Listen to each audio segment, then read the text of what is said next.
Good morning, those of you who are on the stream this morning.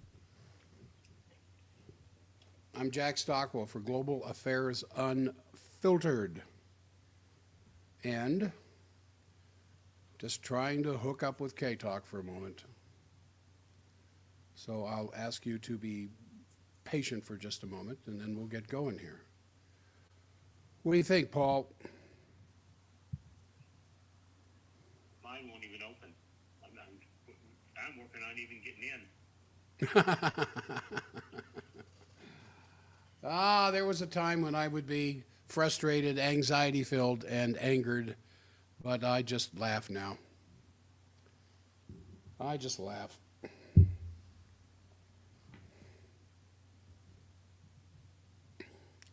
I don't have anybody on the stream yet either.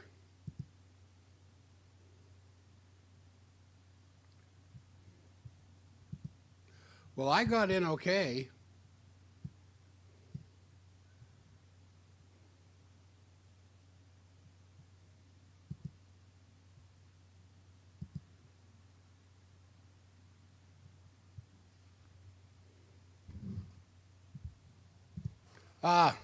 So those of you who are starting to show up here on the stream, Paul is working in the background trying to, so we can simulcast with K-Talk.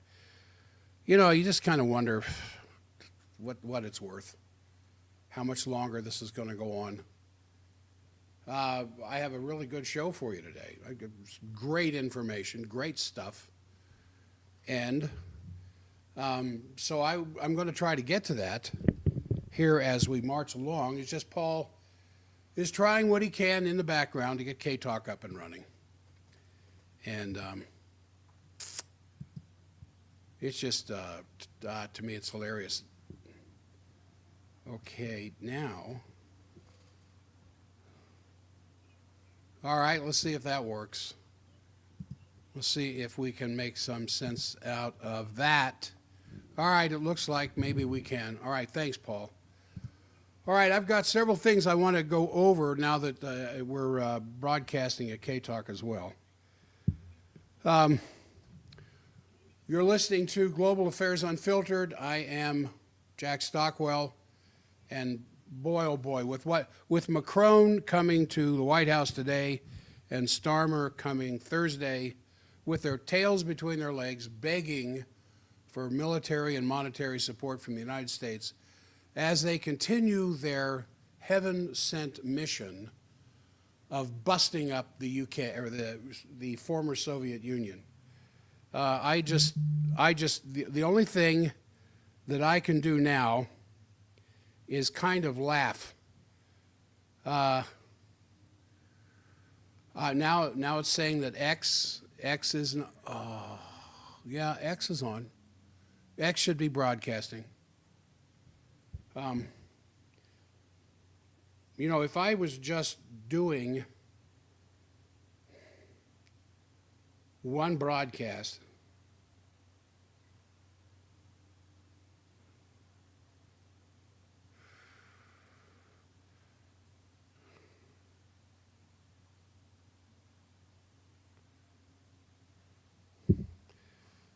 all right, let me go on here. Especially for those of you who are on the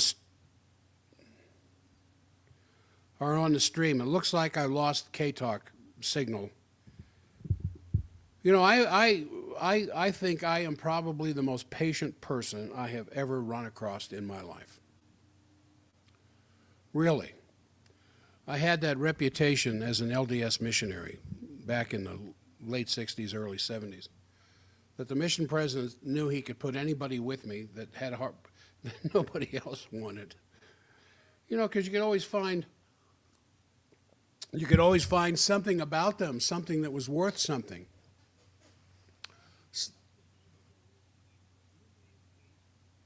Oh, now we're back on again? Nope. That's something else that's happening. You know, and I this is very rude. I'm sorry for my stream audience, as I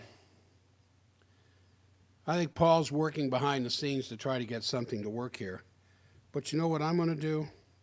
I'm just going to go ahead and talk to you streamers, because you're the faith. Well, K-Talk's the faithful too. It's just hard. It's hard to get some of these people to try something new in their life, such as some new kind of technology. Anyway, why? What I want to talk about, I titled this "The End of the Special Relationship." The special relationship, of course, refers to something that was started with Truman. I mentioned it yesterday. Started with Truman back just immediately 1946 with the UK, the United Kingdom. The United Kingdom could see then, because of FDR's policies against colonialism, and that FDR wanted to bring an end to everybody's empires, the French, the German, the Dutch, the British, throughout the whole world, and to help these countries develop. Yeah, Paul, I don't know what to do about that. Help these, good, that sounds good. Try calling me again. To help these countries become independent from their empires, which is certainly a notable thing to employ, so that they could be free of their colonial masters who kept just stealing from them all the time. And there we go. All right, let's try that. Let's try that and see if that. Nope. Paul, I don't know if you're listening or not, but that's not working. You streamers out there, if you'll just be patient, I'll probably dedicate this whole program to you, because it doesn't it doesn't look like we're going to be broadcasting at K-Talk. Try it again. Yes. You're on. Oh, I am, but I'm not recording. Okay, I had to call in from the other computer to get you on. You're on. Okay, all right, sounds good. All right, then I won't worry about recording today's show. In fact, I would be a little bit worried about recording today's show anyway, because of what I would be talking about. I'm not a friend of the UK. And so I just need to be able to have access to, gosh, I don't know which computer, Paul. I don't know if I need Zara or if I need Zoom. Which one? I'm still going to, I think I still need. Well, you're on the Zoom computer now, but you're off and on the air, and I do not know why. I'm on and off. But I still need to be at manual on Zara, right? Yes. All right, I'm on Zara, and then I will just go ahead and go here. I'm going to get probably a bunch of texts telling me I'm on and off, but this is such an important topic today, because of Macron coming to the White House and Starmer coming Thursday, as I said, with their tails between their legs. So why is it in America's national security interest that Donald Trump is,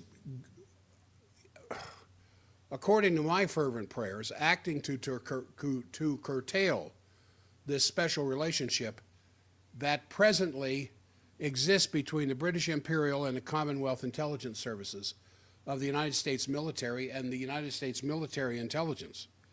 Swap it. Swap.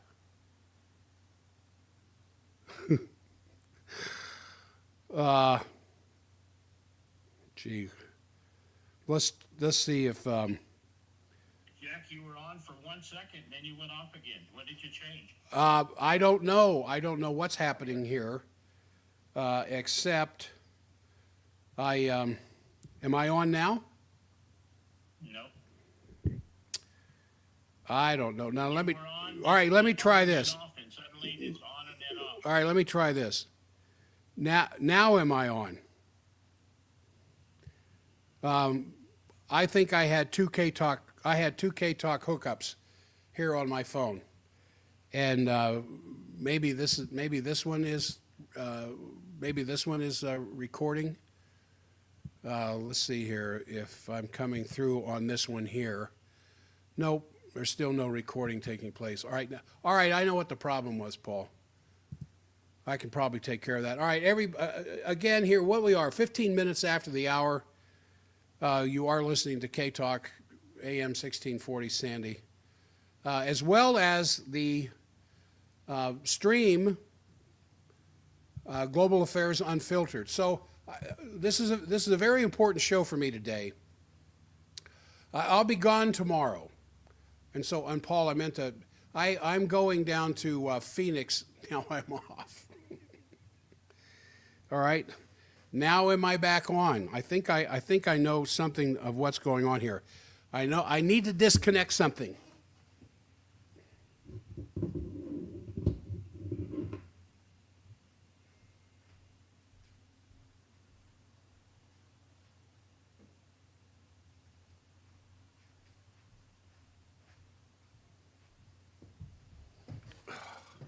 Hopefully that'll make a difference, Paul. You just need to let me know something.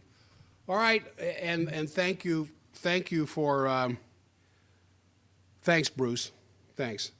And for those of you who are on the stream, several of you, okay, good. My deepest apologies. I have a kinship, an appreciation for K-Talk because next week will be my 30th year broadcasting from K-Talk Radio. And, but at the same time, as these kinds of problems continue to emerge, I don't know that they'll ever get any better. It's just the way things are hooked up. And if I went to the station, which would require an extra hour of travel every day, instead of a remote broadcast, we'd probably have these problems taken care of. But I want to move more to the stream anyway, because then there is no problem. The sound is great. I can bring up images. I can bring up live video. I can bring up all kinds of stuff on the stream I can't with the K-Talk Radio. All right, so getting back to what I'm talking about is it looks to me, and I've been saying all along, President Trump is playing chess. I still believe he's playing chess. And one of the areas that he, boy, that still didn't work. All right, hold on a second.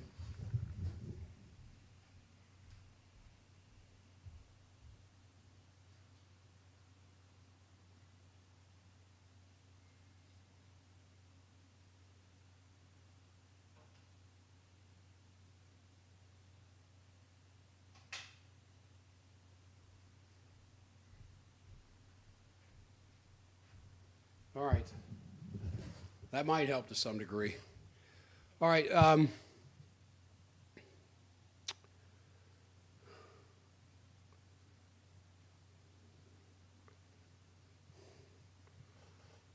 So what I was saying here about Trump playing chess. This week's visit by Keir Starmer, the Prime Minister, to Washington, undertaking in the vain hope, the very vain hope, of re-enlisting America as the financial and logistical backstop for further fruitless European posturing in an already lost war with the Ukraine, I think is the proper time to discuss the elephant in the room, as far as I'm concerned, which is this so-called special relationship between the United States and Great Britain. And I think there should be a swift and solemn end brought to this so-called special relationship in preparation for the upcoming celebration of the 250th anniversary of the United States Declaration of Independence from those people. And it is past time, to recommit the United States to the original purpose of the 1776-1783 American Revolution. And that was as clearly stated as I started the program off today, quoting from FDR. There were a lot of things FDR did I didn't care much for, but there's some things he did that I think stood up as a true patriot. And that's when he addressed during World War II to that apoplectic Winston Churchill to remove the foot of Portuguese, Dutch, Belgian, French, British imperialism on the throat of the citizens of this planet. Instead, the United States was founded to be the opposite of the British Empire, and has, especially in this during the unipolar era from 1990, at the end of the Soviet Union, till now, it has been acting against the interests of the American people. And the American Revolution itself, engaging in all of these no-win wars and overthrowing governments, always in the name of democracy, but waged in reality on behalf of the international financial elite, the transatlantic war party, operating under the great umbrella code name of NATO. So you've got Britain's Keir Starmer coming to Washington on behalf of that mission and nothing else. And Starmer certainly has his work cut out for him because, and remember, just back before the election in November, Starmer, Paul, I don't know what to tell you, buddy. Good gracious, it still keeps going to the mic. Why does it do that? I think it's evil spirits. Hold on.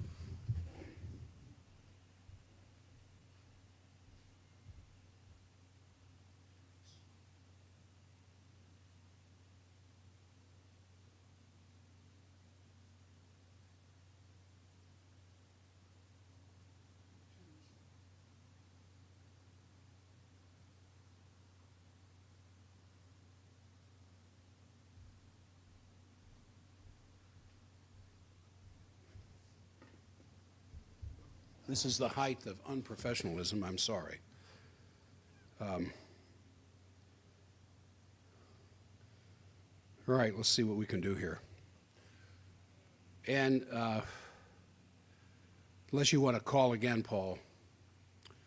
So I'm back on. Amazing, just amazing how that is going on. Anyway, as I said, Starmer certainly has his work cut out for him, as he will come Thursday in Macron. Of course, they may already be at work. Thank you, Paul. Thank you very much. So the February 18th, which was that a week ago? Yeah, the meeting in Riyadh, consisting of delegations by the Russian Foreign Minister Lavrov and the U.S. Secretary of State Rubio, were the first serious talks between the world's two thermonuclear giants in more than 2 years.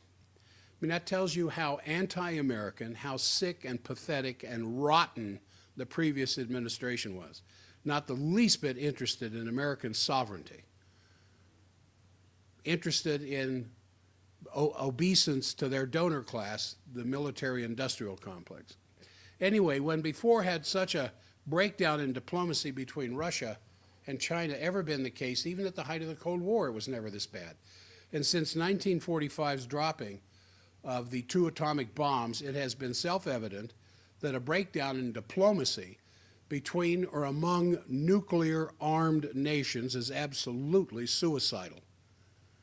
And that will inevitably result in thermonuclear war by some miscalculation or some misunderstanding at one point or another. And so do the lunatics of Europe wish for this war? Because they were pushing for it.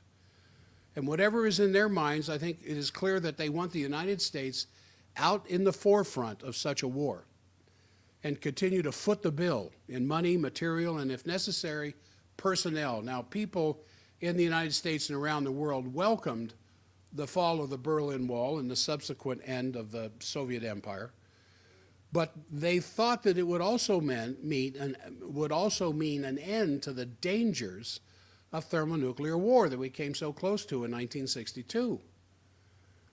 So why was NATO continued? I mean, since Russia in full collapse was certainly no longer a threat, they're opposite the Soviet-era Warsaw Pact had ended, the military alliance was over with, the division of East and West Germany was over with. Why was NATO necessary? Why did it continue? NATO was necessary to continue the British Great Game. And the idea, so that Britain would not lose its power position on the planet, which, I'm jumping ahead of myself for a moment, they are in the midst right now of losing their power position on this planet. And that's why Starmer is going to come to the White House Thursday begging the president's forgiveness for having campaigned so heavily against him, because he was trying to Trump-proof Europe. He was trying to Trump-proof the Atlanticists. He was trying to Trump-proof the world so that the military-industrial complex could continue the Great Game through the auspices of Chatham House in London. And so the idea of the truth that the United States' involvement in wars in Afghanistan, Iraq, Libya, Syria, Yemen, Northwest Pakistan, even into Africa, Somalia, Uganda, Niger, has all been in the service not of the American people, but of the Great Game.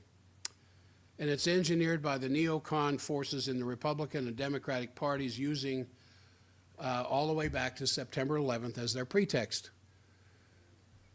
Now, the realization that has to catalyze a full clean out and reorganization of our intelligence capabilities, starting with ending this special relationship where the CIA and the MI6 share the deepest of their secrets. They have practiced a corrupt policy. It has corrupted Americans into assisting them, to which the Americans 250 years ago fought with their blood through the American Revolution for the very things that need to be done today regarding Britain. The United States should be involved in a special relationship, but not with the British Empire. So I get this from the leader of Schiller Institute, Helga Zepp-LaRouche. She said this, quote, "Since Russia and the U.S. presently have 90% of all nuclear weapons directed against each other, which could destroy the world many times over, it is a question of urgent concern for every human being on Earth that we find a way out.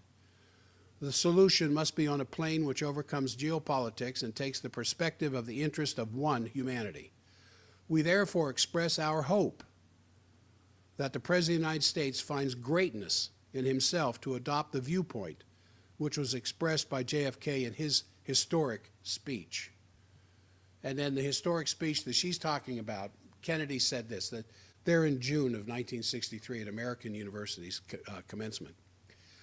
"Today, should total war ever break out again, no matter how, our two countries would become the primary targets. It is ironic, but an accurate fact that the two strongest powers are the two in the most danger of devastation. All we have built, all we have worked for would be destroyed in the first 24 hours. So let us not be blind to our differences, but let us also direct attention to our common interests and to the means by which these differences can be resolved. For in the final analysis, our most basic common link is that we all inhabit this small planet. We all breathe the same air. We all cherish our children's future, and we are all mortal." Well, now that's the special relationship that we need to cultivate, not only with Russia, but with all nations. Russia and the United States have taken the first step just a week ago in Riyadh. So we need to reject anything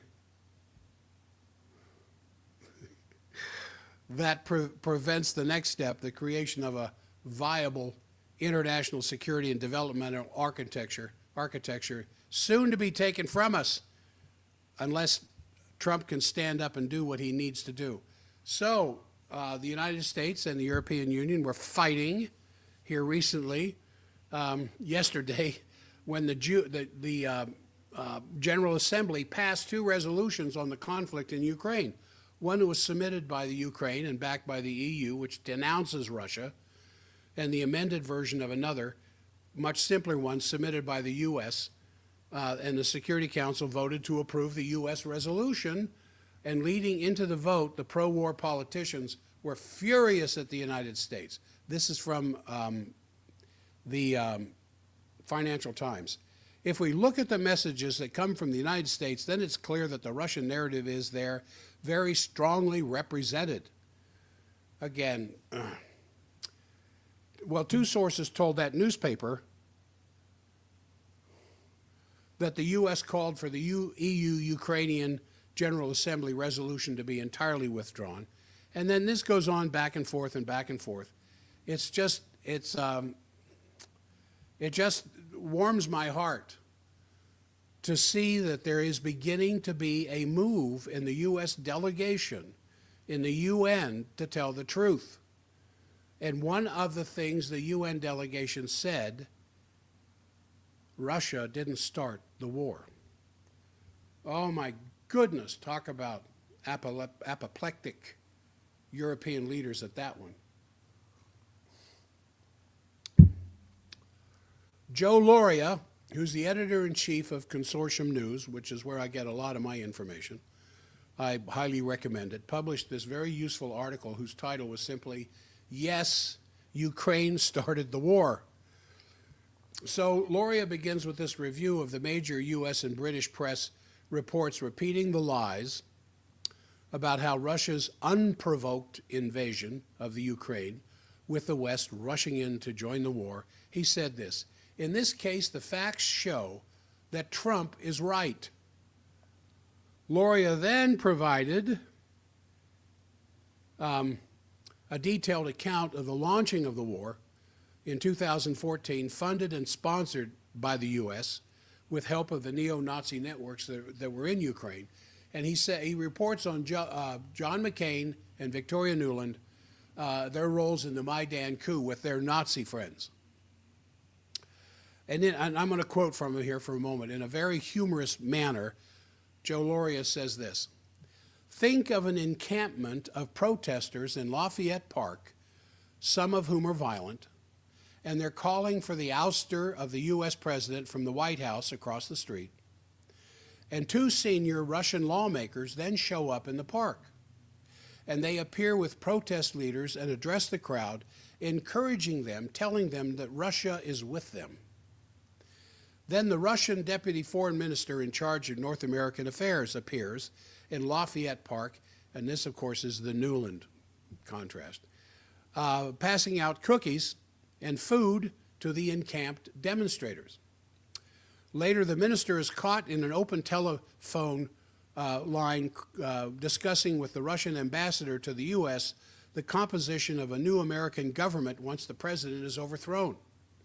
And this minister had also made a speech saying Russia spent $5 billion to bring democracy to the United States. The elected American president is then overthrown violently, flees the country. Russia installs the government it has selected. California rejects the Russian-installed regime, which would be the equivalent of Lugansk and Donetsk, and says it's breaking away from the United States, and the new coup government then launches a war against California. How would the Americans respond? That's perfect. That's exactly what happened. It just warms my heart to be able to see something like this showing up when it does. Now, also, what has got Europe in a twist is the result of the German election. I talked a little bit about that yesterday because the election was Sunday, which was an absurdity, really, because the whole European, especially German economy is in a complete free fall. And Merz, who's the election winner of the CDU, supposedly the conservative Democratic Union, calls for a real independence of Europe from the United States. Now, I wish he would have done that when the Biden administration and the Nord Stream pipeline needed to be discussed in that light. But in any case, people may have seen that this election took place in a complete bubble, where the mainstream media and the politicians kept out all of the strategically relevant questions during the debates and the discussions. strictly insisted on the NATO narrative all the way through, and up to the point that Vice President Vance, in his speech in Munich, had to attack the absolute lack of freedom of speech and opinion in Europe, which obviously was absolutely on the mark. And one result of it was naturally that the people who voted, for the most part, were devoid of the real issues, the war danger and the strategic realignments. The Nord Stream issue wasn't discussed, and all the relevant issues were kept out of the election.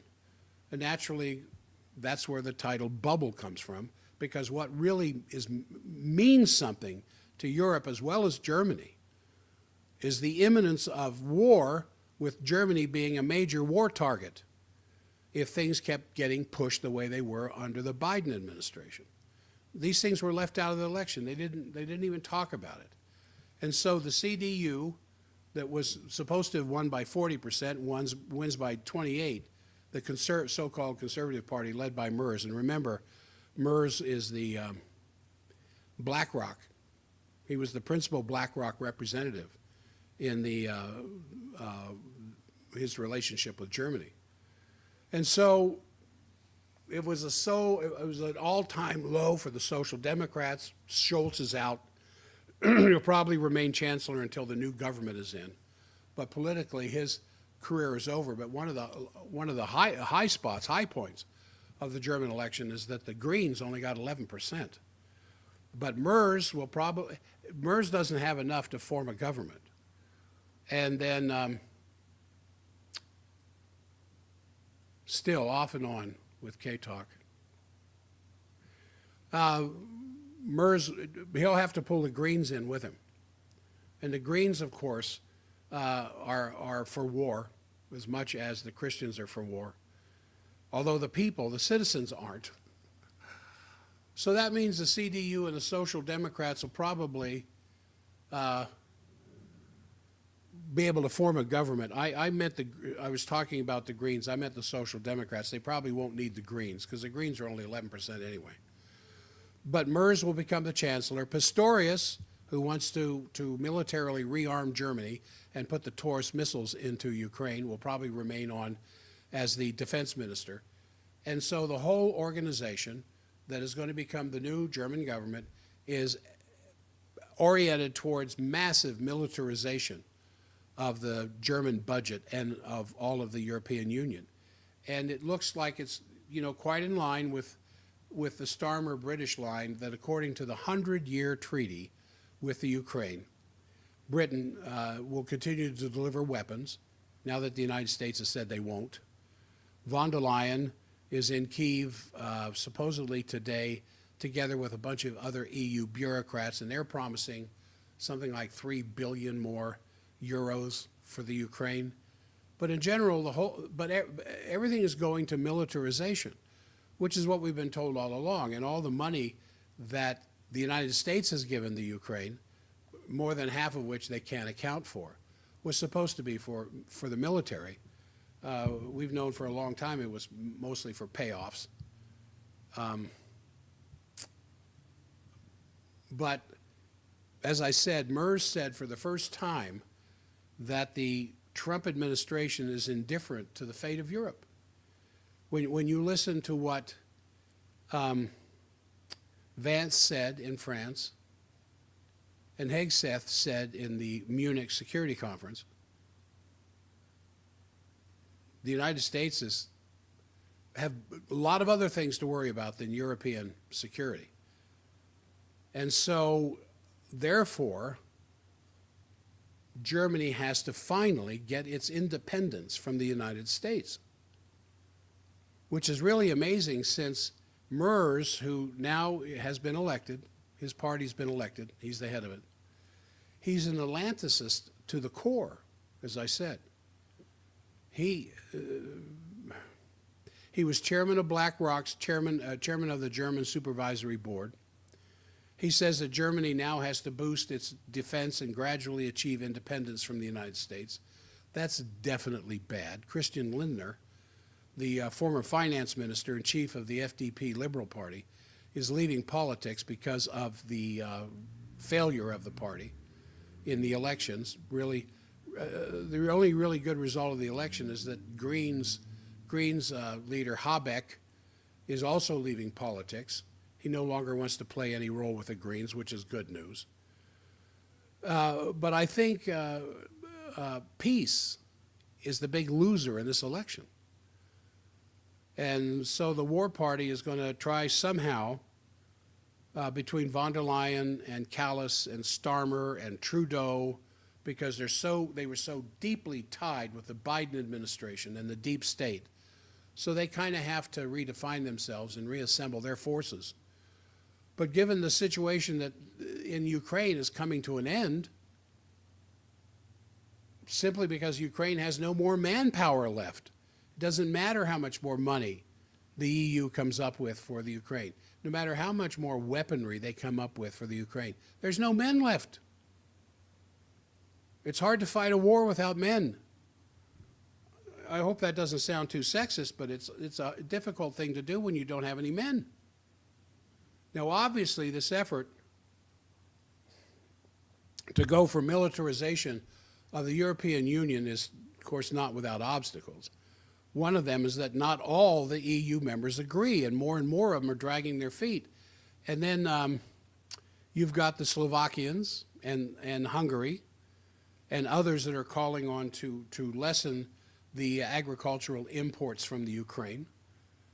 I mean, you have to see where the EU goes in that direction, but Macron, who's in Washington today, is demanding, one of the things that his press people released ahead of time, is that Macron is demanding Trump's support for a 30,000 peacekeeping force in the Ukraine, which is a no-go because Russia's already rejected that. Don't bring that to the table, in other words. So Starmer will be there this Thursday. And then there is this fight between the United States and Great Britain on who's going to own the revenues from the mineral resources in the Ukraine, which the British have a certain amount of pull in this because of their 100-year deal with the Ukraine. Now it becomes clear why they were rushing to make this separate agreement, but naturally Trump wants to have 50% of the revenues of Ukraine. Zelensky is saying no. He says, I only got $100 billion. And Trump is saying, you're out of your mind. You guys got $500 billion. And of course, Zelensky's saying, well, I have no idea where the money went. Now, there are some things that, on a brighter note, that I like. One is Jeffrey Sachs' interview with Tucker Carlson, and I was referring to that yesterday, too. Also to a meeting in which had been called by Michael von Schulenburg at the EU Parliament, where Sachs gave an absolutely must-listen-to speech on the events of what happened in the Cold War period until now, and it's the most hard-hitting statement, which I think everybody should listen to, both Americans and Europeans, because the basic point that Jeffrey Sachs makes, and one could argue the details, is that the American policy has always been, obviously he left out certain positive signs with Alexander II and so forth, but that since Palmerston, the aim was to destroy Russia, and then you have Brzezinski and the Great Game, to the present time where the neocons, with a total determination to establish this unipolar hegemony after the end of the Cold War, were just bullying their way through with over 100, Sachs says over 100 regime change operations worldwide, basically taking, a no prisoners kind of approach. And especially the narrative of what happened with the Ukraine war, which he goes through all the details, but making the crystal clear point that the narrative pushed by NATO is completely fraudulent. And then the other major element that I was referring to earlier, the statement by Joe Loria, the editor-in-chief of Consortium News. You can go to consortiumnews.com and read it for yourself. It's very good. Was that the war started February 24th, 2022. He counters that emphatically in his article. But that the Maidan coup was not at all a peaceful demonstration, that it was a U.S. coup, and he goes through all the elements, the role of Newland, and the real warfare started when the unconstitutional government of Ukraine on April 16th, 2014, launched the military attack against the two provinces in the Donbass, Donetsk and Lugansk. And what he does there is a very acute pedagogical trick to make the point clear. Because at all points where it should say Newland bragging about spending $5 billion in distributing cookies on the Maidan, and the Pyatt Newland phone call, he transfers all of that to the United States. And as I said, just imagine all of this happening in Washington, and then California not wanting to go along with it, and then the United States attacking California. So I think the important thing that this whole thing gets rectified, because while Trump said it was the Ukraine which is responsible for the war, that is being completely dismissed throughout Europe right now. But I think it's crucial that the historic facts become known to everybody. Because unless you look at the history and you keep believing the story about the demon Putin, the dictator, peace is just impossible. And there are various historic analyses showing the complete failure of the entire liberal strategy by such people as Fyodor Lukyanov of the Valdai Club, which I've quoted in the past. And as I said, the EU is not in cohesion about this at all, because you have on the one side, you have Fico and you have Orban, but you also have Romania. And they've got an election come up, which will probably be an anti-European vote in the beginning of May, because the whole effort to cancel its election didn't work. And then you have Bulgaria and Georgia and Serbia and Croatia and Austria. All of these countries are not going along with the EU narrative. And then you have Meloni, who participated in that CPAC meeting where she gave this lengthy speech where she tries to serve both sides of the argument by, on the one side, praising the Vance speech at the Munich Security Conference. And then on the other side, she says something according to the EU line. But in any case, Meloni is clearly not strictly in the camp of Brussels. And that creates an interesting dynamic, given that the French situation remains what it is, very unstable, no budget, very, and even if CDU's Merz becomes the German chancellor, which is guaranteed, unless something unforeseeable happens, it does put him in a very strong position, and it would mean that Germany, the British, the Scandinavian countries, the Baltic countries, but Poland, already, because Duda was at that CPAC meeting from Poland trying to link up with Trump. So that may lead to a change in the Polish position regarding the Ukraine war.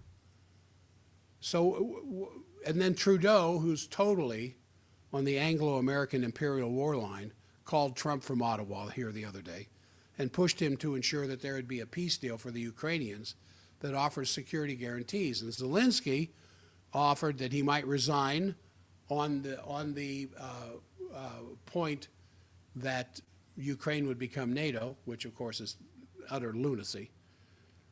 So a complete delusion, to say the least. And then Treasury Secretary Bessent said something that I liked. He said that a U.S. Ukrainian deal featuring the strategic minerals and energy and state-owned enterprises would have an implicit economic security guarantee, but not a military security guarantee. And then on other topics, kind of zipping through here, in the Middle East remains very, very bad, very precarious. The Egyptian President al-Sisi visited the Syrian interim president al-Shara to participate in the Arab Summit in Cairo, which is next week, where they're going to discuss at length the Egyptian Gaza plan, where hopefully the Oasis plan will become a part of the discussion. But the situation with Netanyahu remains very, very dubious. He made a speech before the cadets, and there he declared The cadets are graduating from the IDF Ground Forces Combat Officer Corps. And there he declared to them that Israel is ready to return at any moment to intensive combat. And the operational plans, he said, are already done. And all of the hostages, without exception, he said, will return home. Hamas won't rule Gaza. Gaza will be demilitarized. Good luck with that. And the fighting force will be dismantled. He says it's not limited to Gaza because he also wants the West Bank, and the IDF troops will stay there as long as it takes. In Lebanon, the IDF holds key positions. So in this situation remains extremely bad and worrisome, especially in respect to the fate of the Palestinians.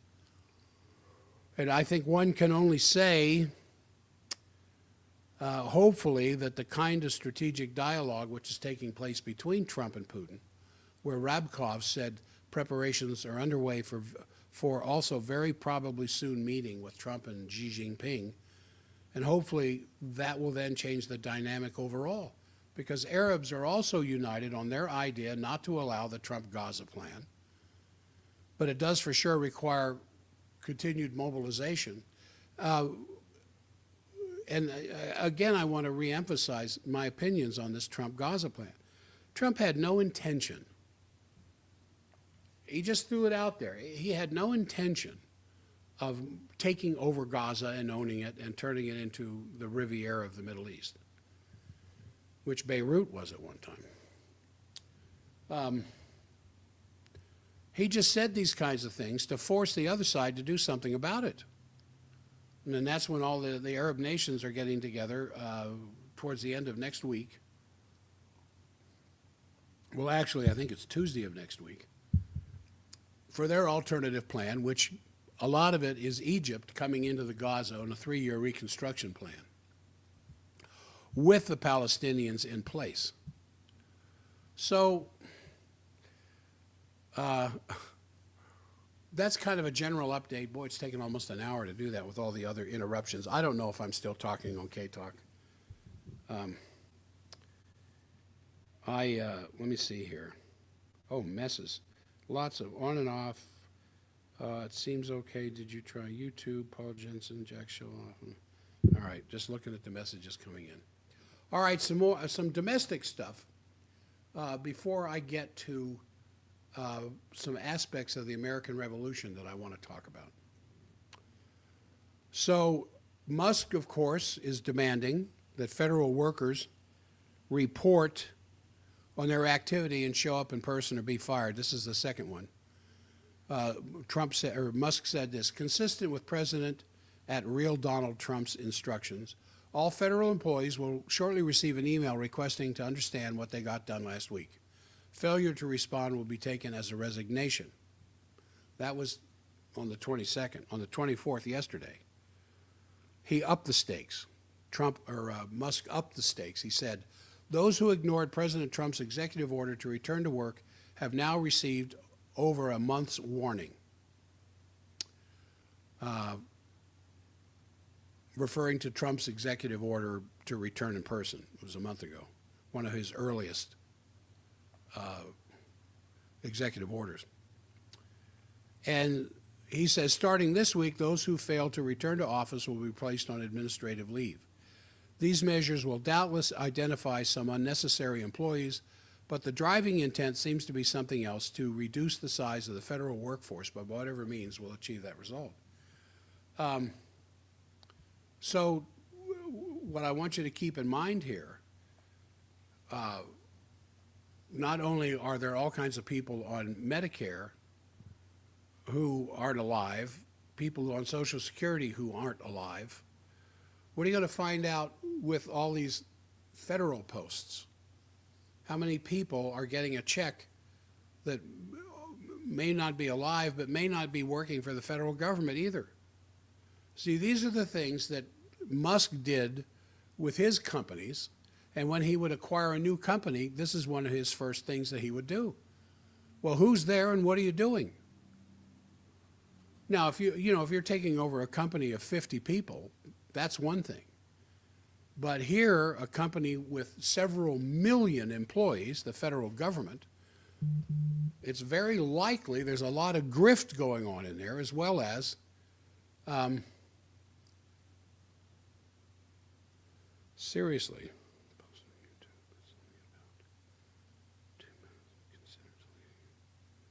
I wonder why that happened. Thanks, Bruce. All right. So that's, with what people having to be accounting to account for the checks they're getting. Now, Secretary of Defense Hegseth related on Fox News yesterday that there'll be no U.S. troops in the Ukraine. He said this: "We've been very clear about that. U.S. troops will not be on the ground in the Ukraine. An economic partnership's important, but there will be no troops there." At the same time, he noted that on the continent, Europe should lead. It's very encouraging to see European leaders saying we're prepared to take the steps in the Ukraine to help provide security guarantees. We welcome that. Now, in Moscow, the Deputy Foreign Minister Alexander Grushko earlier told TASS that Russia, quote, has a negative attitude regarding the idea of deploying European peacekeepers in the Ukraine. According to him, this is a step toward escalation. Yeah, it is. Absolutely it is. All right, Trump, his special envoy, Witkoff, was on Sunday shows 2 days ago and talked about extending phase one of the Gaza ceasefire agreement and negotiating phase two, which Israeli Prime Minister Netanyahu has refused to do so far. So Witkoff said, we have to get an extension of phase one, so I'll be going to the region this week, probably Wednesday, and he told that to CNN. He later told CBS that the trip will include stops in Qatar, Egypt, Israel, the UAE, Saudi Arabia. He said, we're hopeful that we have the proper time to begin phase two and finish it off and get more hostages released. We will get to phase two. I think that's what's going to happen. Well, Netanyahu doesn't think that's what's going to happen. Asked whether he thinks Netanyahu wants to extend the ceasefire or resume fighting, Witkoff said this: I believe the Prime Minister is well motivated. He wants to see hostages released, that's for sure. He also wants to protect the state of Israel. So he's got a red line. And the red line is Hamas having a future role in the governance of Gaza. I would say at this point for sure they can't be any part of the governance in Gaza. As to existing at all, I'd leave the detail to Netanyahu. Well, Netanyahu's going to stop Hamas from existing because Hamas kicked IDF out of Gaza. But Hamas has already said we don't want to be a part of the governance of Palestine. Whatever Palestinian authority comes in there to regulate the Gaza and the Palestinian people as a governmental authority, we're not going to be a part of that. We don't want to be a part of that. But it's still really hot in the discussions that are going on. All right, I've got some more here.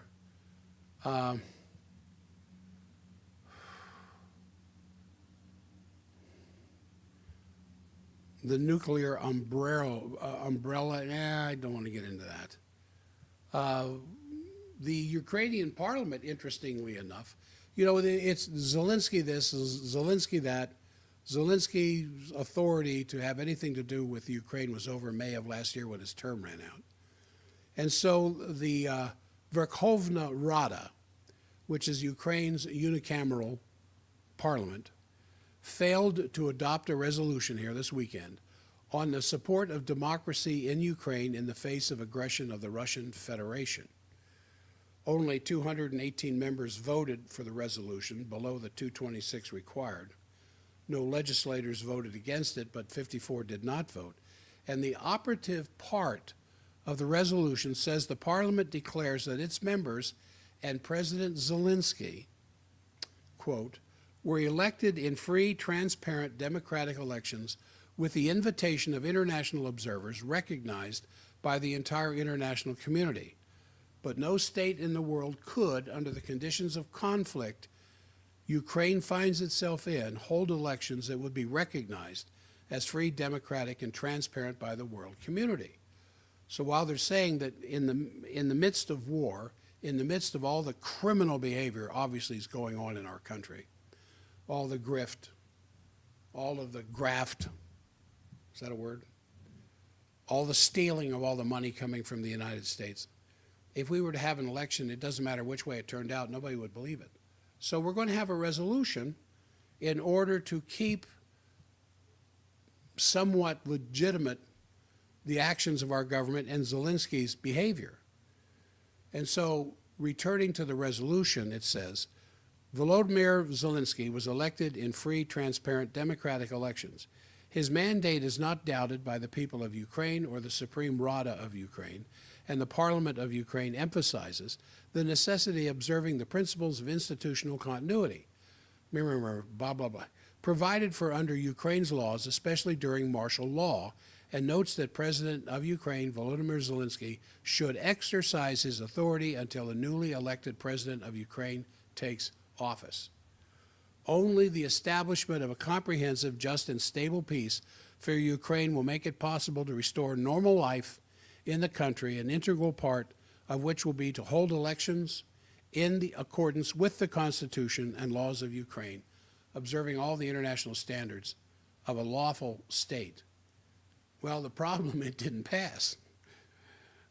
The resolution that would essentially say, well, Zelensky should continue in the position he was in, even though his term is run out, they could not get enough votes to pass it. So, that continues as it is. Zelensky's still running around. Well, I'll quit, I'll step down as long as Ukraine becomes NATO. And as I said, that's just absolutely delusional. That isn't going to happen.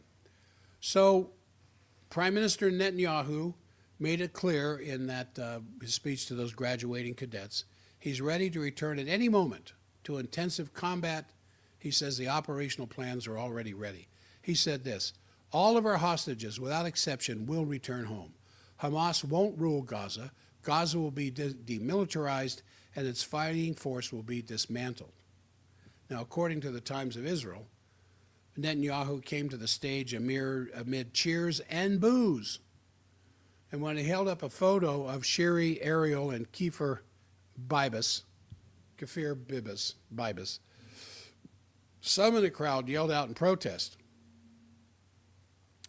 And Netanyahu claimed that some in the crowd, the image, he says, this image says it all, so that we will always remember what we're fighting for and who we're fighting against.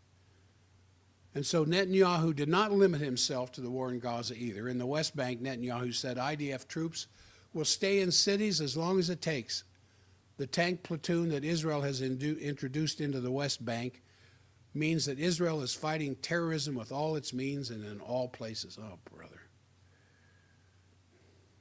In Lebanon, the IDF is holding on to key positions. He said until the Lebanese army and the Lebanese government fulfill all of their commitments according to the ceasefire agreement. The Netanyahu also said the Israeli troops are going to stay on the Syrian side of Mount Hermon and in the buffer zone of the Golan Heights for an unlimited period of time. He said, we will not allow HTS forces or the new Syrian army to move into territory south of Damascus. We demand full demilitarization of southern Syria from troops of the new Syrian regime in the Kenitra, Dara, and Suwaida provinces. And on Iran, he says Iran will not accept a nuclear weapon in the hands of the regime. Israel will not accept a nuclear weapon in the hands of the Iranian regime. So in more than 2 decades, IDF tanks are now operating in the West Bank. This is not Israeli territory, but then neither is Syria, but it didn't stop the IDF. So the Associated Press journalists saw several tanks move along the unpaved tracks into Jenin. The Israeli Defense Minister Katz said he and Prime Minister Netanyahu ordered the military to increase the intensity of the activity to thwart terrorism in all the refugee camps in the West Bank. He said, "We will not allow the return of residents, and we will not allow terrorism to return and grow. The military is to be prepared for an extended stay in some of the West Bank's urban refugee camps, from where he said about 40,000 Palestinians have fled, leaving the area empty of residents." Wonder why they would flee Israeli tanks. Associated Press also noted the tanks were last deployed in that territory in 2002, when Israel fought a deadly Palestinian uprising. And the Palestinian Foreign Ministry, on the other hand, calls the Israeli move a dangerous escalation of the situation in the West Bank, and urged the international community in a statement to intervene in what it termed Israel's illegal aggression. "Even if they stay, we will return to the camp at the end," said Mohammed al-Sadi, one of those displaced from Jenin. "This camp is ours. We have no other place to go." All right, now, I started off the program talking about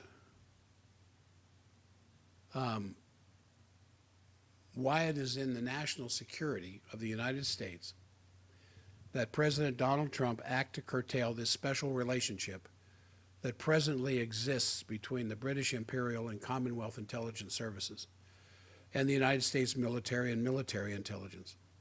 So this week's visit by British Prime Minister Keir Starmer this Thursday to Washington, undertaken in the vain hope of re-enlisting America as the financial and logistical backstop for further fruitless European posturing in an already lost war in the Ukraine, is the proper time for you and me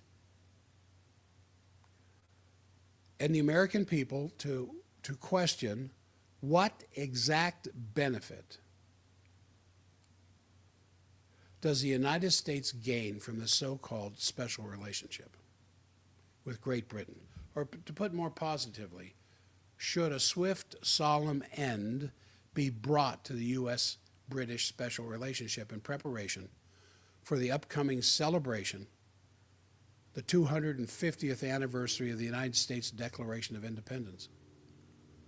It is past time to recommit the United States to the original purpose of the 1776-1783 American Revolution that was, as was clearly stated by President Roosevelt during World War II to Winston Churchill, to remove the foot of the Portuguese, the Dutch, the Belgian, the French, British imperialism from the throat of people all over the world.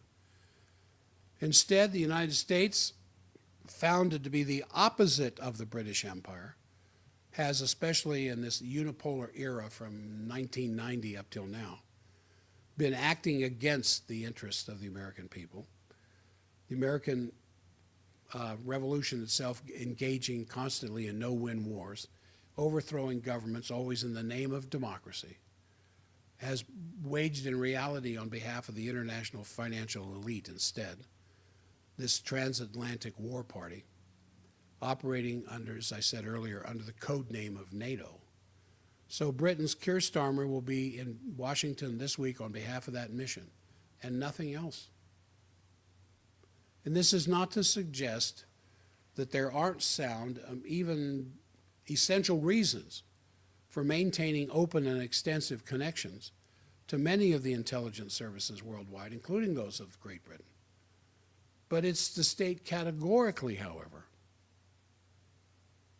that the interests of the British Empire are not the interests of the United States of America. Certainly not of the United States Republic. You know, Europe's worst nightmare is bigger than the Ukraine. Now, this is from The Economist. How Europe must respond as Trump and Putin smash the post-war order. Europe's worst nightmare is bigger than the Ukraine. Mr. Trump intends to rehabilitate Russia's president, Vladimir Putin, ditching a long-standing policy to isolate him. Without any obvious geopolitical benefit to America, He is angling to restore diplomatic relations. He may soon be feted at a glitzy summit.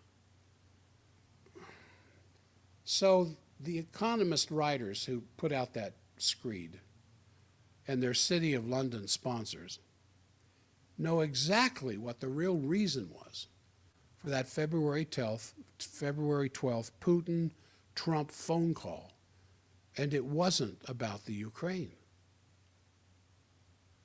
Russia and the United States are the two most lethally armed nations in human history, controlling fully 90% of the planet's nuclear and thermonuclear weapons.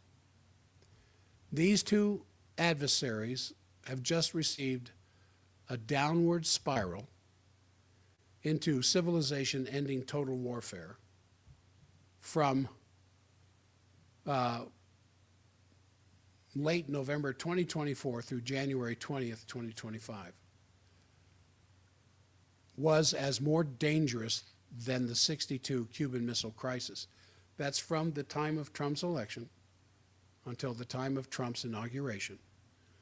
We were, and I reported it several days, a more dangerous time, and many Americans fail to realize, or in some cases prefer not to know, how close the world came to World War III during that late November launching of the long-range missiles by NATO using its proxy, Ukraine, to attack the territory of pre-2014 Russia. And this is when I was reporting on my show a number of times, please, Mr. Trump, Mr. Putin, please be patient. Give Trump a chance to get in there. Now, the subsequent U.S.-Russia meetings in Riyadh, consisting of delegations led by Lavrov and Rubio, were the first serious talks between the two thermonuclear giants in more than 2 years. And when before had such a breakdown in diplomacy between Russia and the United States ever been the case, even at the height of the Cold War? And since 1945's dropping of 2 atomic bombs, it has been self-evident that a breakdown in diplomacy between or among nuclear weapons nations is suicidal, that will inevitably result in thermonuclear war by miscalculation or otherwise at one point or another. Do the lunatics in Europe wish for that war? I mean, whatever is in their minds, what is clear is that they want the United States in the forefront of such a war, and to continue to foot the bill in money, material, and if necessary, personnel. That was the reason for that February 12th phone call between Trump and Putin, to talk down from this possibility. Now, this madness, of course, is not new by any means. In the last 125 years, 2 world wars, 1914 to 1918, and then 1939 to 1945, were triggered by flashpoints in Europe. And then the United States got drawn into them. And so this Lincoln's birthday phone call between Trump and Putin reversed the world's direction away from World War III. I kept saying on my show all the way up until that time, I hope there's back channels. I hope Trump is already talking to Putin. I hope Lavrov's delegation is already talking to Rubio's delegation. Let's get some discussion going here and get it going now. So when you look at the intellectually inferior, knuckle-headed leadership of some of the European nations who have destroyed these nations themselves, like Germany, destroyed by the European Union's failed globalist schemes, including these green policies for industry and agriculture over the past 30 plus years is so decadent that they are incapable of waging this very war that they are bloodthirstily calling for, which is why Starmer is coming to Washington, why Macron is already there. And the European nations know that they are, on the one hand, incapable of sustaining the present Ukraine no-win war against Russia without the United States. And on the other hand, deeply resentful and just snidely condescending that they even have to ask the American deplorables for assistance. And it's not only in the interest of the United States, but in the interest of humanity as a whole, that the Trump-Putin February 12th initiative succeed as it's beginning to do. There was no reason for Zelensky or any of the European countries or any nation whatsoever to be at the table in Riyadh. Again, it wasn't about Ukraine. You know, the subject came up, but they sat down with one another to make sure they have open channels of discussion with one another so that no matter what the war party in American Congress, both Democrat and Republican, are trying to do to keep the Ukrainian thing going, even though Trump has made it very clear that's not going to happen on his watch. But that there are channels that are open for people to talk and discuss without having to run off and push the red button. Back in October 1962, though the world was very much involved in it, was Kennedy and Khrushchev's relationship that counted. They had discussions, and there were times when Kennedy told the people in the room to leave while he was talking to Khrushchev. Now, the phones are probably still monitored. And so that same financial, that same oligarchical force that fought against any kind of a mutual relationship between Kennedy and Khrushchev is the same thing that's opposing Trump and Putin normalizing their relations as of today. Yes, of course it is. I mean, why would the prestigious Economist magazine and the City of London and their policy formulators use it to brief the bureaucracy of the Anglo-American intelligence establishment as to what to do next, be so apoplectic as to declare that this, as one of the columnists at The Economist said, this is the end of days. So the first sentences of The Economist article, it just came out last week, reveals this very deep, probably irreconcilable difference with the present Trump administration on war and stopping it. The Economist said this: "This past week has been the bleakest in Europe since the fall of the Iron Curtain. Ukraine is being sold out. Russia is being rehabilitated, and under Donald Trump, America can no longer be counted on to come to Europe's aid in wartime." Thank goodness. So Europe, the article seems to state, intends to, despite having neither the manufacturing capability, the energy resources, the weapons production, or even military personnel to support the ongoing fight in the Ukraine and winning the war for democracy. That means the United States has to be their guarantee. But the United States, thank goodness, because Trump is going in the opposite direction. And so the British establishment, the British policy, and their minions that are here in this country pushing it, wants war. And why is war, which is no answer, their only option? Because people in the United States and around the world welcomed the fall of the Berlin Wall and the subsequent collapse of the Soviet system, because they thought that that would mean the end of the danger of thermonuclear war.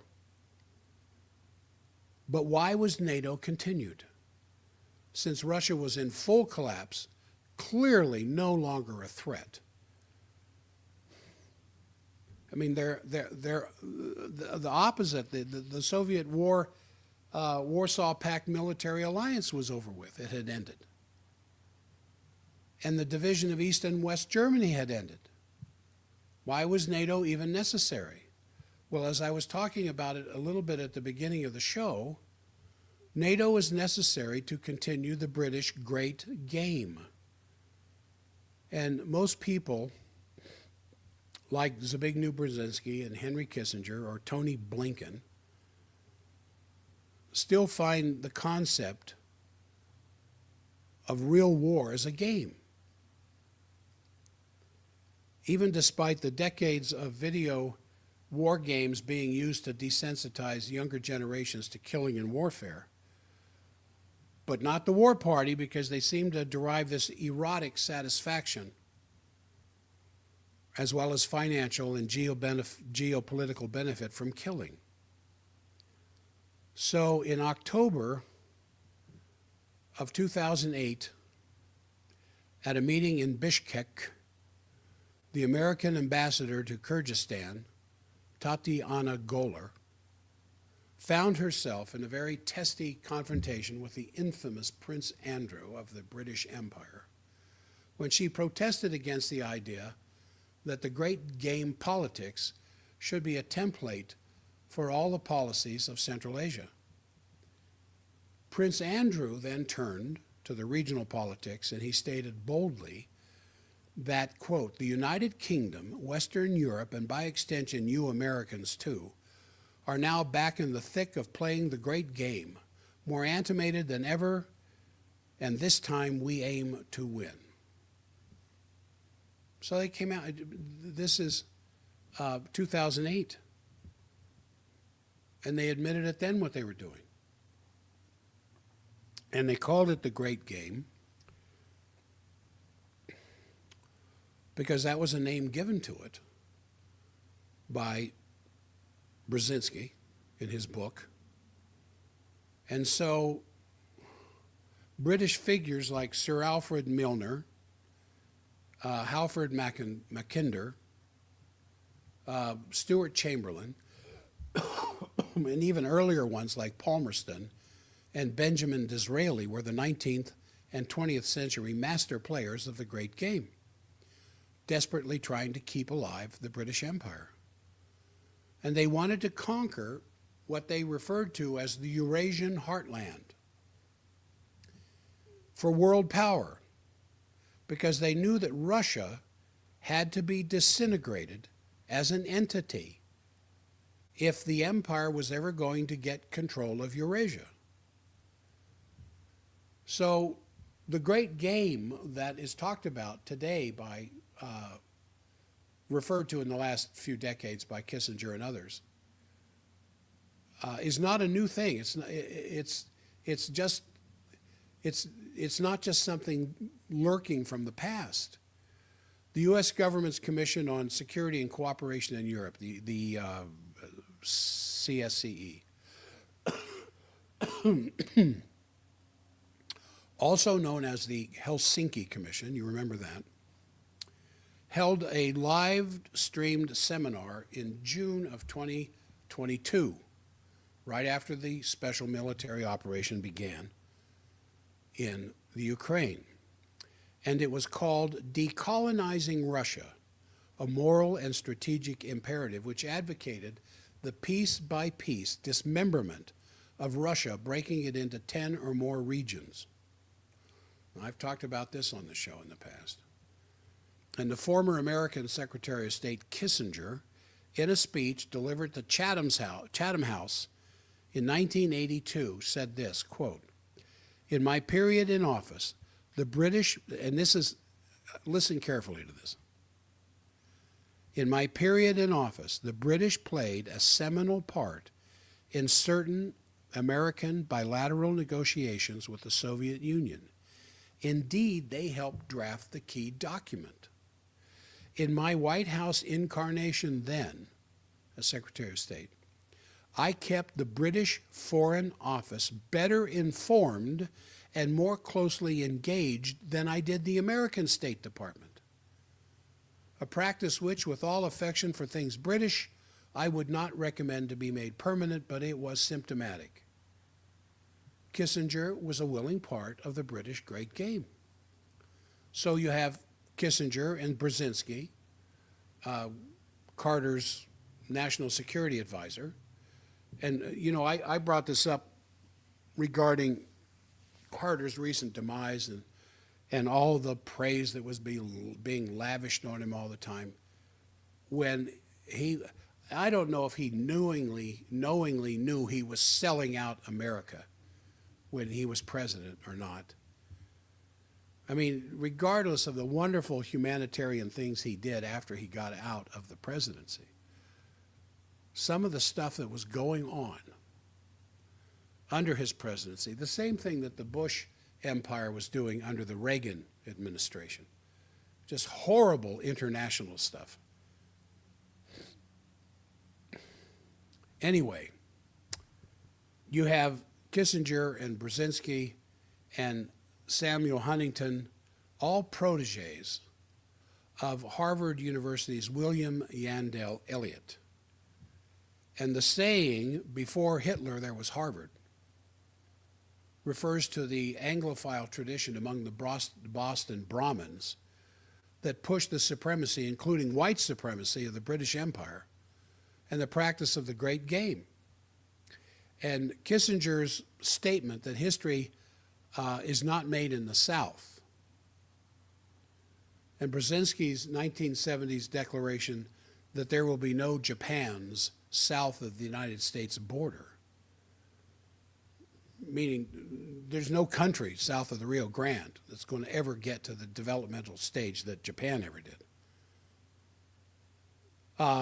kind of demonstrates under their pro-imperial influence and those that followed, like Secretary Madeleine Albright and her Project Democracy crap, that the United States has become since then so hated worldwide for the policy that we have established of perpetual war and destruction that's opposed even to the American citizens themselves. So the idea, the truth, that the United States' involvement in wars in Afghanistan and Iraq, Somalia, Uganda, Niger, have all been in service not of the American people, but of the great game, engineered by the neocon forces in the Republican and Democratic parties, as I said earlier, going back to use September 11th as their pretext. The more I think about it, the more I talk about it, the more I ponder it and consider its ramifications, the sicker I get that my country has been doing this. Now, during Trump's first administration, and interesting, remember, Trump was a Democrat.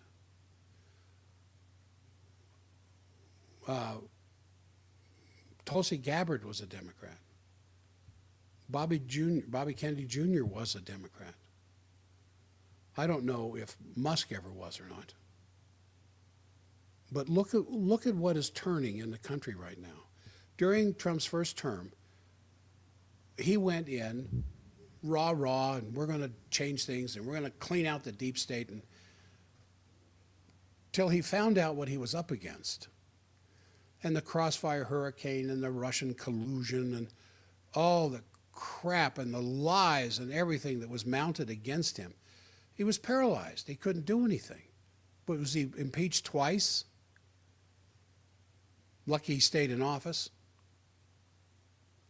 So the second time now, he didn't go in so naive. And remember, even before the election, at his own expense, he was already training all these people and getting them oriented towards what he wanted to do should he win the election. He not only won it, he won all of the swing states and won the popular election by almost 7 million votes, which is why there was nothing left to protest. And so here you have who I believe he's a real patriot. And if you can look at what he's done and what he's saying in his first 30 days in office, yeah, I know there's some questionable constitutional authority, but also remember Article 2 of the Constitution. All executive power rests in the president. All of it. Now, how far can he go with executive power and not be a tyrant? Well, of course, they're already using words like that against him now. But, and I'm getting a little off track because I want to get back to this special relationship between the United States and Great Britain that must come to an end. And so the British intelligence agencies, ever since 9/11, have been practicing this very corrupt policy and corrupted Americans, especially those in office, assisting them to do which is everything against the American Revolution was fought for. So in December 2018, during the Trump administration, the Great Britain's House of Lords issued this report, U.S. Foreign Policy in a Shifting World Order. And in paragraphs 37 and 39, the report states this: the U.S. administration has taken a number of high-profile, unilateral foreign policy decisions that are contrary to the interests of the United Kingdom. However, the difficulty the United Kingdom and its allies have faced in trying to influence U.S. demonstrates the challenge of working with the administration. How damaging this will be to what has hitherto been the UK's most important international relationship will depend on whether the current approach is an enduring trend. Should President Trump win a second term or a similar administration succeed him, the damage to the UK-US relations will be longer lasting, and the government will need to place less reliance on reaching a common US-UK approach to the main issues of the day than has often been the case in the past. So how, I ask you, can the United States, moving to create peace around the world, afford to trust or even continue this special relationship? 70 years ago, at the April 18th, 1955, when I was a mere 4 years old, the opening of the Bandung Conference in Indonesia, then President Sukarno said this: the battle against colonialism is a long one. And do you know that today is a famous anniversary in that battle? On the 18th day of April, 1775, just 180 years ago today, Paul Revere rode at midnight through the New England countryside, warning of the approach of British troops and of the opening of the American War of Independence and the first successful anti-colonial war in history. End quote. China, Russia, and India, all of which underwent painful revolutions and wars with the British Empire, are not the natural enemies of the United States. No matter how much Fox News and some of these other people, Fox News sellouts, want you to believe that Russia and India and China are potential enemies of the United States. They too fought off their British masters. Russia fought Britain quite a bit. Not that Britain ever had a stranglehold on Russia, as it did India and China at one time. But they've all three fought that off. And so, in fact, the American revolutionary system of economy, which was designed by the Revolutionary War officer Alexander Hamilton, was an anti-colonial system. And this is what Sukarno was referencing, the first anti-colonial revolution that worked. And Hamilton's anti-colonial system was designed to replace slavery and subsistence agriculture with mining and manufacturing and machine-powered agriculture to get rid of the slave-powered agriculture before the turn of the next century. This was the aim of Washington and Hamilton. Now, that wasn't the outlook of Britain's Adam Smith, nor of the Royal African Company's John Locke. And often Smith and Locke are quoted as great precursors of the American Revolution. They had some good ideas about economy, but they had a lot of bad ideas in their free trade ideas.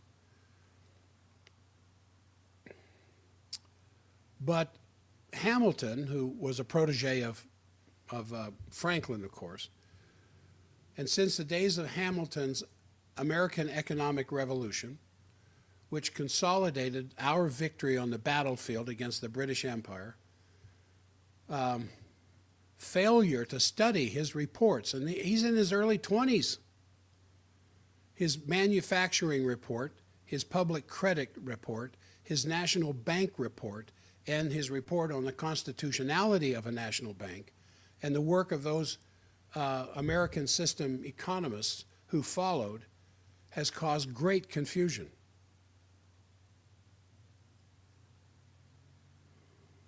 Most Americans today do not believe what Hamilton and his best friend, Gouverneur Morris, the man who drafted the United States Constitution and authored its preamble clause, knew that an economy can be both just as well as profitable from the standpoint of real physical output.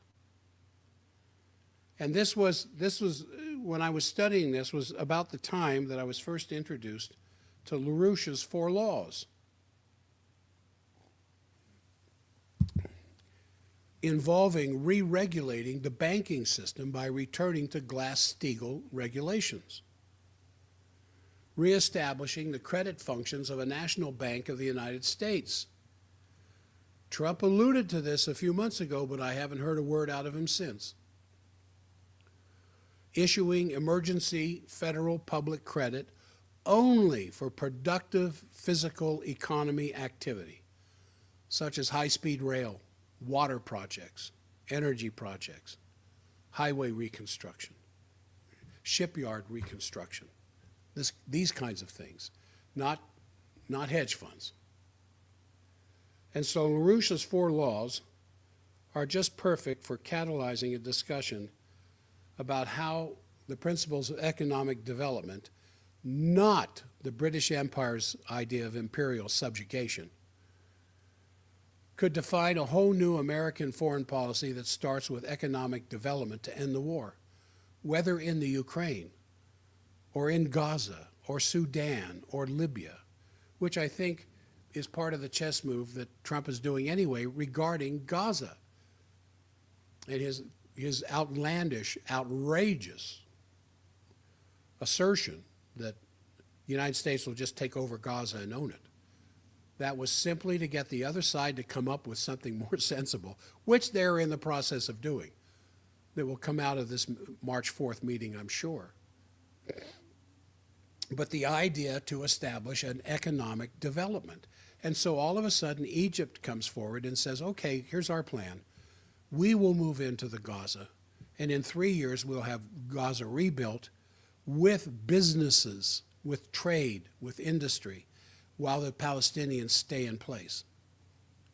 Now, Egypt can't do that by itself.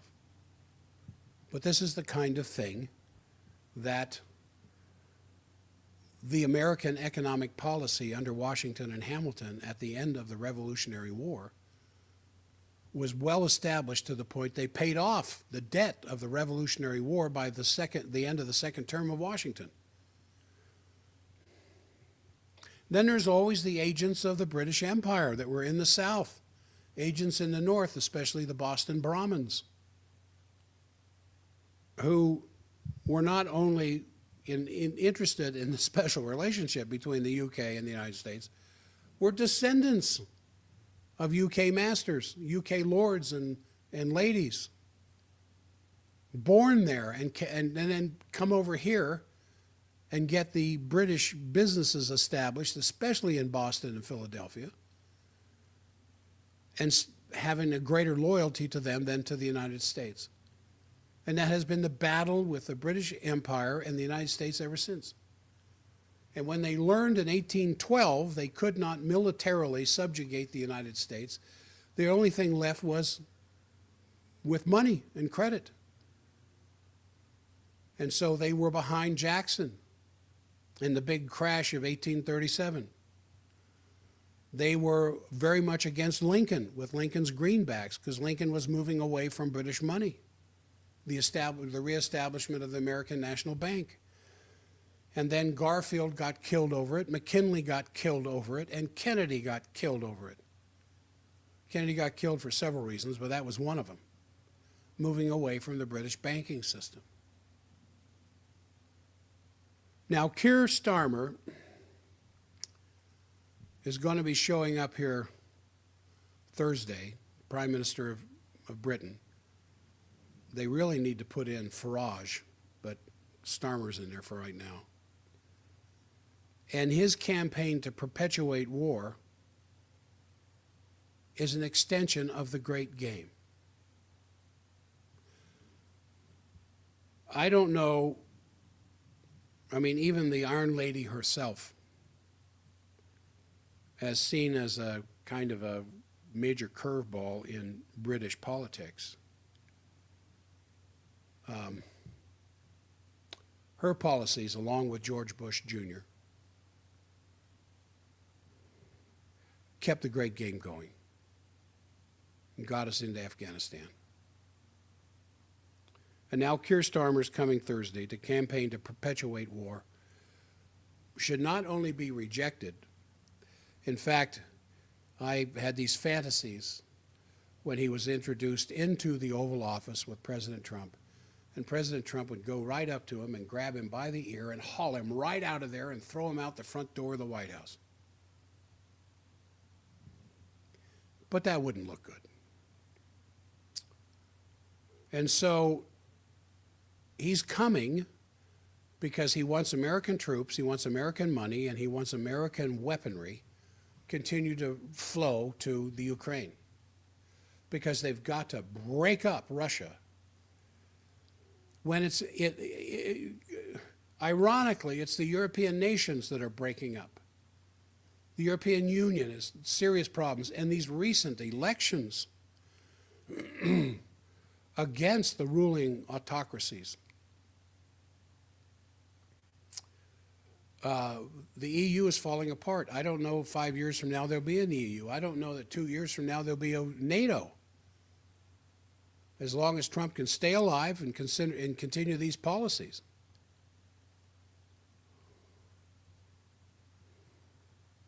So when Starmer comes, Trump needs to be very clear.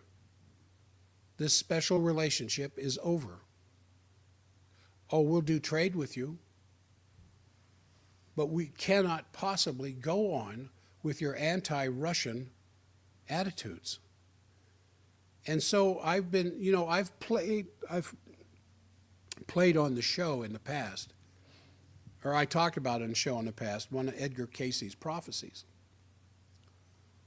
that the time would come when Russia would be revealed as a great savior of the earth in the latter days. Putin made that comment a couple of years ago after the war started, the special military operation, mind you, that he believed it was the divine responsibility of the Russian Orthodox Church to bring repentance to the world and to get back in line with God. That doesn't get played up very much because it may take away from his totalitarian dictator kind of image.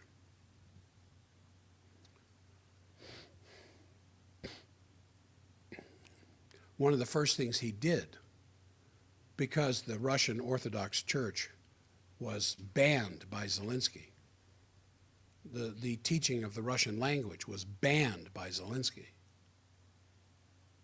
The 11 opposing political parties were all banned by Zelensky, the great defender of democracy. No wonder Trump called him a dictator the other day. One of the first things that Putin did when they began to regain territory, not regain, but get control of the Russian areas of the Ukraine, was the reestablishment of the Russian Orthodox Church and the reestablishment of education policies in the Donbass of teaching the Russian language again.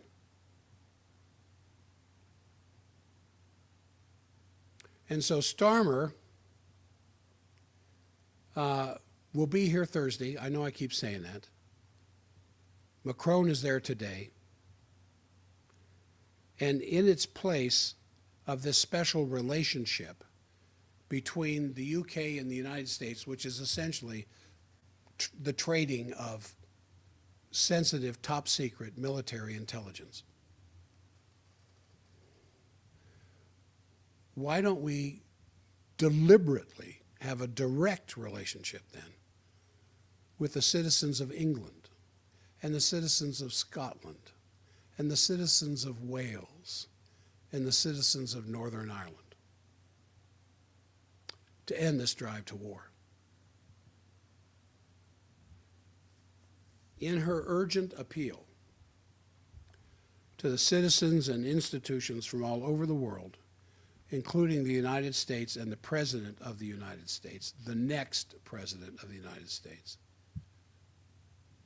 This was issued back in 2023.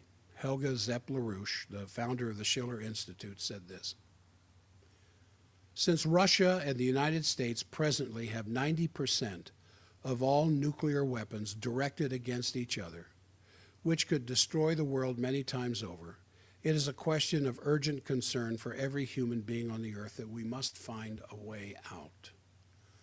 The solution must be on a plane which overcomes geopolitics and takes the perspective of the interest of one humanity.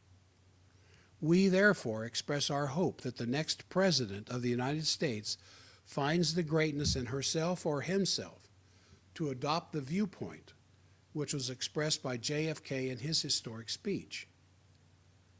And she was, of course, referring to Kennedy's June 10th, 1963 speech at American University, where he said, "Today, should total war ever break out again, no matter how, our two countries would become the primary targets. It is an ironic but accurate fact that the two strongest powers are the two in the most danger of devastation. All we have built, all we have worked for would be destroyed in the first 24 hours. So let us not be blind to our differences, but let us also direct attention to our common interests and to the means by which those differences can be resolved. For in the final analysis, our most basic common link is that we all inhabit this small planet. We all breathe the same air. We all cherish our children's future, and we are all mortal. That is the special relationship we need to cultivate, not only with Russia, but with all nations. Russia and the United States have taken the first step. Let us reject anyone and anything that prevents the next step, the creation of a viable international security and developmental architecture, from soon being taken." Now, you haven't heard too many presidents talk like that since John Kennedy. But Kennedy knew who the enemy was. Well, he probably knew when he was a senator. But when he got to the level of the presidency and the kind of intel that was his that he did not necessarily have as a senator was such that he could see he would make these kinds of comments. It was the same thing with Eisenhower in his farewell speech and the warnings that he was given. But he knew when he was in charge of all Allied forces in Europe during World War II who the enemy was.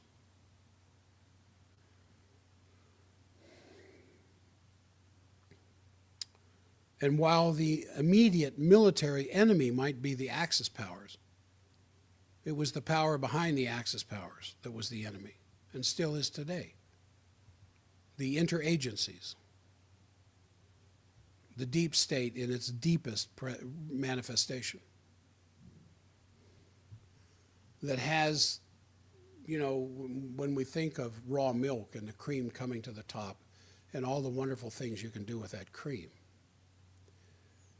when you're dealing with a deep state, it's the opposite, what rises to the top. Yeah, that.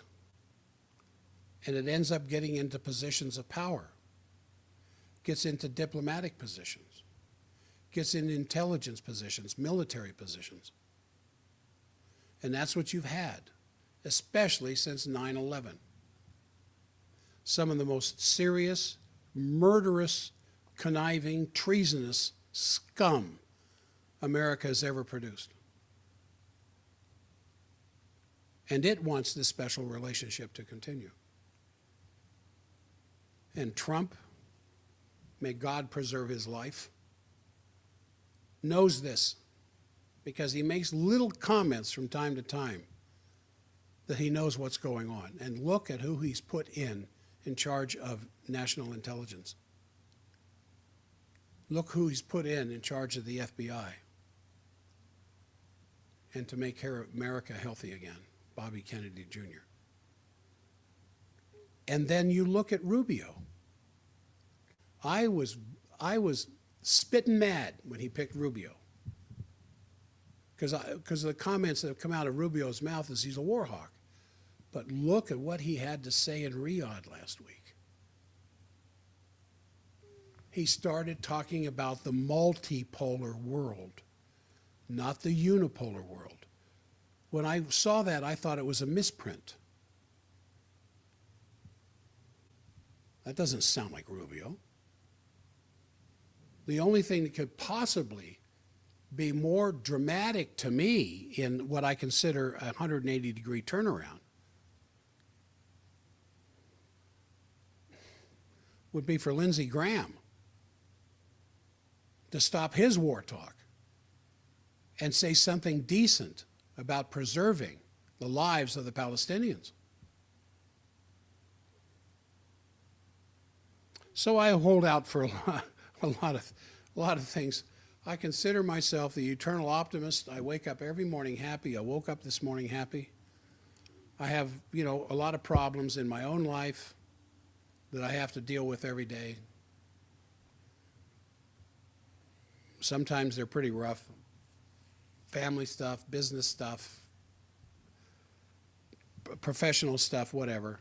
There's always stuff that has to be taken care of that takes me away from enjoying what otherwise would be a nice, beautiful, happy day. But I don't let it get me down. And when I hope I'm not imputing a certain degree of sanctity to Donald Trump that he may not otherwise deserve. He is still the President of the United States. And in my daily devotions to the highest source in my life, I pray not for just his longevity, but that his mind becomes crystal clear as to who the enemy is. And so, in the name of diplomacy and good relations or whatever else, he's going to entertain Starmer this Thursday.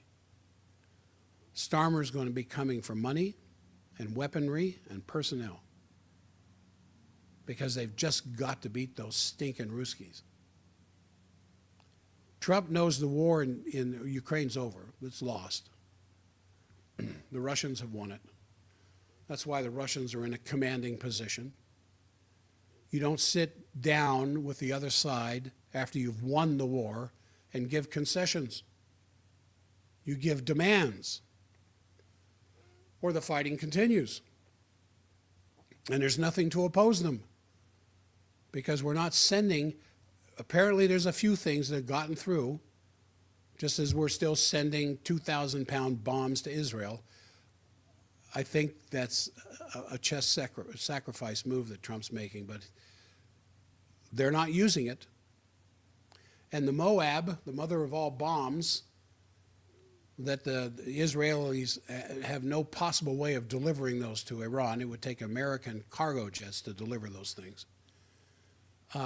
They're sitting there, but nothing's happened with them.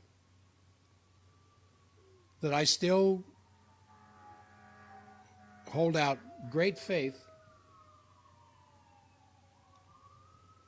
that this is all going to work out. I mean, what if it all works out? What if it all works out? And so we don't have to worry about the danger of devastation. I think a lot of people were praying in this last election, and maybe it'll pay off. However, Russia and the United States are taking the first step now for the creation of a viable international security and developmental architecture that John Kennedy talked about June 10th, 1963 at American University's commencement. We're coming up here towards the end. I want to remind you I am in the process right now of making Jack's packs. It takes away having to figure anything out. They're packs that are oriented towards basic underlying foundational support for the health of your body, for some of them for immune systems, some of them for female problems, some of them for digestion, and other major things we're asked about all the time. They will be sold at a discount, of course. They'll probably have 3 to 4 supplements per package, along with what's in there, why it's in there, and what you can expect from it. I think this will take the promotion of supplements to a new level. Yesterday, we did a heart sound recorder on somebody who has been told by their medical professionals that he needs to have not just a pacemaker, but a built-in defibrillator. I didn't know pacemakers come with a defibrillator. But if the pacemaker begins to pick up the fact that fibrillation is taking place, it can defibrillate at the same time it's pacing the heart. Now, from a technological point of view, that makes a lot of sense. But I said, well, I want to do a heart scan on you right away. It was terrible. It was absolute arterial insufficiency to the heart. Absolute arterial insufficiency. So we looked at it and we said, here's what you need to do. You can go get your medical intervention. By all means, talk to your cardiologist, make up your own mind. But here's something you can do to get oxygen back into your heart muscle before that heart muscle goes to the great defibrillator in the sky. I'm not so sugar sweet about these things anymore. I just call it as it is, what I see, and this is what we're dealing with. And I think I mentioned yesterday we did a 16-year-old boy over the weekend. Arterial insufficiency, coronary insufficiency. His heart, 16-year-old heart, was not getting enough oxygen, which was displayed in an aberrant wave. So we'll have packages on this, more information. It's the #1 killer in America, as you well know. And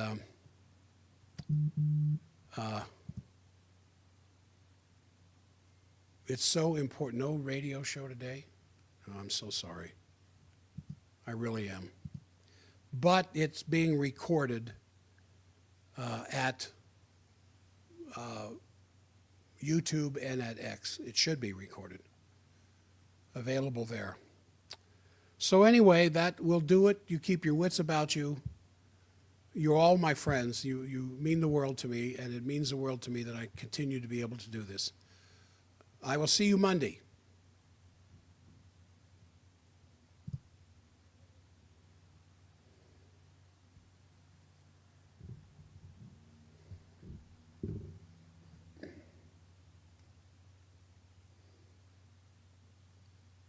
Problems at the station.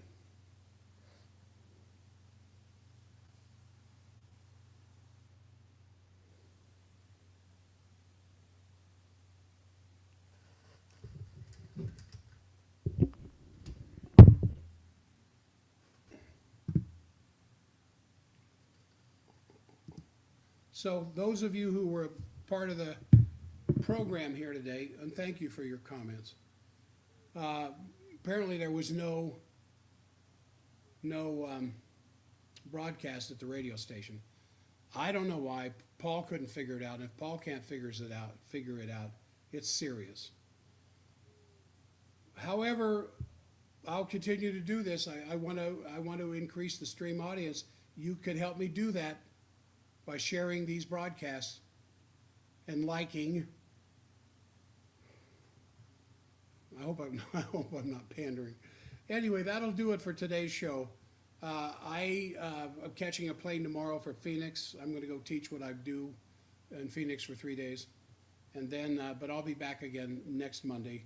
And just think of all the things that are going to happen between now and next Monday that we'll have fun talking about. I'm Jack Stockwell at Global Affairs Unfiltered, and I will see you later.